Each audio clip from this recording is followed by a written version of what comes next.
The winner of the Communications Award is the West Australasian Media Network.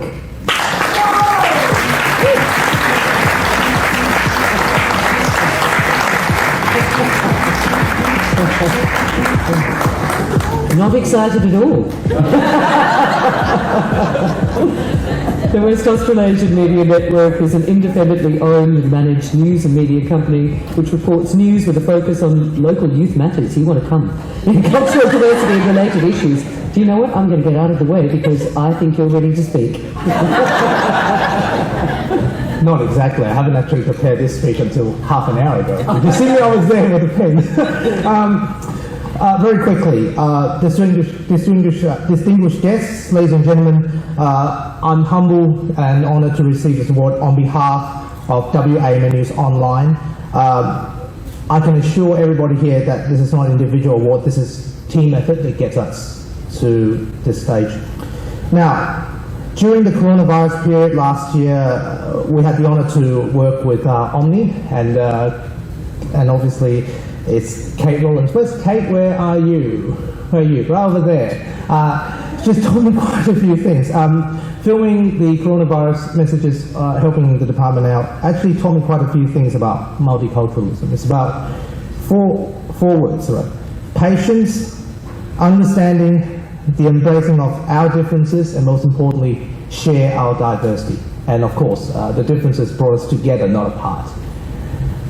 And most importantly, even when the pandemic is over, as a community, I think we always have to remember now, you've heard it a billion times, but we are all in this together is very important. I think in the long run, it needs to be that case. Now, I hope this award also encourage other smaller independent news media to be recognized that their presence is valuable, and they're also a very important member of the media spectrum itself, whether you're big or small. A small, in fact, if you add a few of them together, they can be quite big and quite destructive as well to a certain extent. So they need to be recognized. And at the same time, I think no community is voiceless. No community is voiceless. And I think the conclusion is that they just want to be heard. Right? Everybody loves to be heard. And I think it's very important. And it is our mission to listen, whether it's big or small media, especially to you, to young people, to CALD, which is culturally and linguistically diverse. Do you know my first language is not English? My first language is Cantonese, actually, because I'm from Hong Kong myself. Haven't came here until 13 years ago. So before I finish, I have to pay tribute to the news team, especially the political news team that always hangs around Parliament and Junior House and attending all the presses.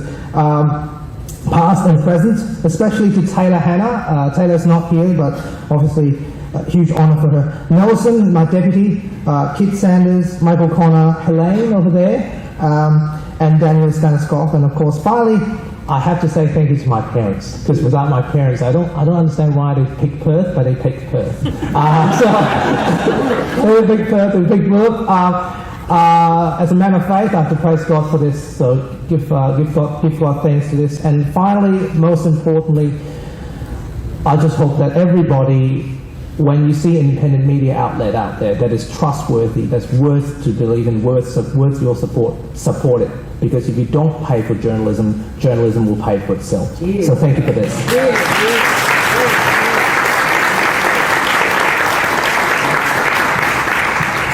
Well said. Thank you so much, Ivan Leung, for that. And that is absolutely so true. And it has been, the West Australasian Network certainly has been at the forefront of reporting so many local and national issues. Most recently, that of racism faced by the WA Chinese communities. You'll remember that that was a huge issue during the pandemic. Awful times. So Ivan Leung, so grateful that you could come and accept that award to Bolo. We're going to call it Bolo. We're grateful that your parents chose Bolo. Everybody say it with me again. Bolo. We're going to get it one of these days. So congratulations to your entire team.